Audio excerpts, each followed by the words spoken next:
Peace, everybody. Welcome back, man. We're gonna get right into it, man. Gene Dill was talking about how Irv Gotti put a bag on 50 Cent head and got him shot up and all that. We're gonna get right to it. Check it out.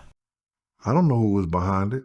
I know that Irv Gotti and them had put it out there like they was a part of it and they was gonna do it that night, the day at the meeting, from their conversations and how they was acting. I know they had to have something to do with it, and they come to find out that the dudes who did it was working for Murder Inc. And he followed up by saying this. Nah, why should I hear from 50? He said, yo, he ain't here, bro. He ain't here. So I said, call him. He said, I've been calling him. He not picking up. So I said, all right. So I call him. So I call him, 50 pick up on the first ring. I said, what up, Fifth? I said, what up, Fifth? What's going on? He said, nothing, Gene, what's happening? I said, yo, man, why you ain't at the meeting? He said, oh, you know, I knew that was the bullshit. You know what I'm saying? He said, oh, I got to go down to Columbia. I don't know if it was Columbia, Tommy Mottola, something like that. He told him like that. He said, yo, tell them to reschedule it. And I said, man, you call and tell them. You understand? He said, tell him, Gene, do that for me. I said, yeah, all right. So then I called Chaz back. I said, I just got to 50, man. He said, tell y'all to reschedule it, man. He said, man, everybody's out here. He knew about it. Chaz started running down on me like this. I said, yo, bro, he said he ain't gonna be able to make it, bro. Y'all, I don't know what you want me to do, bro. I'll be there in a minute and everything like that. So now, me and Chaz meet up. Chaz tells me, yo, we ain't dealing with 50 no more. And I said, we? He said, yeah, he's not doing what black hands need to do for him. I said, all right. I said, but we? What do you mean we? He said, well, I made the introduction to y'all too.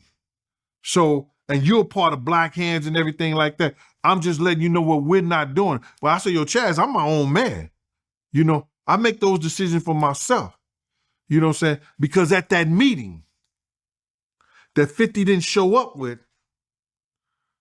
Irv Gotti and them was worried about if something happened to 50, what Chaz was going to do. You understand? They was worried about whatever happened to 50, yo, if something happened to us, yo, Slim, you ain't gonna change your mind. Slim said, change my mind. He ain't even calling me. He ain't dealing with me. You know what I'm saying? Change my mind. I don't have nothing to do with that. He not with me. Well, hold up. So does that mean Chaz knew what was gonna happen before it happened? Because they all was at that meeting and Gene knew that Irv Gotti put the bag on 50 head and Chaz was there too. The only nigga that gave 50 the heads up was this dude right here, Gene Dill. So that's why 50 moved the way he moved. But let's continue. He not calling me back. He not speaking with me. So when they heard that, they felt that, and it wasn't supreme, like everybody wanted, and it makes it bigger when people think it's supreme. You know, it wasn't supreme. The Murder Inc. people know who it was, and it wasn't supreme. The people who were sitting there talking, Irv Gotti and them, who was sitting there talking, worrying about was Chaz was going to say anything, was Chaz going to change his mind, was Chaz people going to do anything if something happened to 50. That's how it went down. So they thought, okay, we're not going to pay a nigga the $250,000. We'll pay a nigga $25,000. This ain't just something that I'm making up. They know it wasn't supreme. It was Irv Gotti and his people who put that on 50. That's why 50 hate them so much. Now, people think 50 Cent is ignorant, family, or how he handled things online and he be exposing niggas. You have to understand the shit that the nigga been through. Hold up. Hey, yo, 50, I would have never went to that meeting either. Chaz, Preem, they cool. They got the same business in the same building. You already took Ja Chain. All of that shit. You did the right move. Evidently, you made the smart move. I would have never went either. Again, did Chaz know that niggas put a bag on his head? If Gene knew, Come on, you know the big homie Chaz knew. You know what I mean? Again, the streets don't love y'all, baby. The streets don't love nobody. It only wants to see what it could get from you. The streets will never love you. Alright? Fake friends, fake love. But you know what made me think about this interview? I'm thinking about Ja Rule, and I'm like, God damn, this nigga can't get a chance for nothing. Like his career is tainted. His kids, I know they feeling like, damn, my daddy cursed us. And I'm just being honest. Excuse me. Matter of fact, get the fuck up out of here. Yeah, let me sit down. Like I feel like he kind of cursed his children for some reason. I don't know. I think he cursed his children for the simple fact. I'm pretty sure by them growing up in school as kids, in their teens, in their adulthood, that nigga saying that 50 destroyed his career. You're broke. He's probably, Ja Rule's not broke. But anyway, he ain't relevant. 50 destroy his career.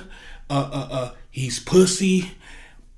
Everything. Oh, and you try to kill 50. So on. And like in here, this is the best weapon for the simple fact at the end of the goddamn day, that shit could drive his kids crazy. You dig what I'm saying? So I feel sorry for the kids, not Ja Rule, because Ja Rule knew what was going to happen to 50. You know what I'm saying? So at the end of the day, man, this shit is all crazy. And let me say rest in peace to J.U. J.U. is from my projects, Marlboro Projects. He was the guy that was inside the car when 50 got shot up 9 times. He's from my hood. Shout out to J.U. and rest in peace. Let's give him a moment of silence real quick. Rest in peace, J.U., man. But let's keep it pushing. See, this is why 50 is not messing with Big Meech now. Meech should have known better by now, man. 50 blurring out little Meech face in the pictures now. Fifth, he's a nut, man. That's why I call him Petty Freddy, man. And Rick Ross trying his best to diss 50 and try to play him and all that, but it's not working, man. 50 said he's opening for Bow Wow now. Y'all seen it? That's funny, man, because it shows, he always playing his features, like the songs with Drake and all that, and nobody in the crowd. So I guess Rick Ross can't sell out arenas like Fifth, right? So the only thing I can say about Little Meech is that he stuck with his father. And why wouldn't he? You know what I'm saying? But Fifth literally been a mentor and made him into an actor, while Big Meech didn't care if he did drugs or not, man. And go mess with Rick Ross, knowing their enemies, and knowing Tammy Collins got dirt on you, man, when her documentary hits the streets, man, it's over. Nobody's gonna fuck with Big Meech until he clear his name, man. For real. And man, it's sick out here. It's getting crazy, man. Yo, anything else, man? Go ahead. Yeah, man. Yo, man, look, man. It's a wrap. Thank you. It's a wrap. That's y'all. right, man. Only thing I can say is, man, y'all tune into All Viral Access Media, man. Listen, man, Fifth, do your motherfucker Thug Dizzle, man. And we out this motherfucker.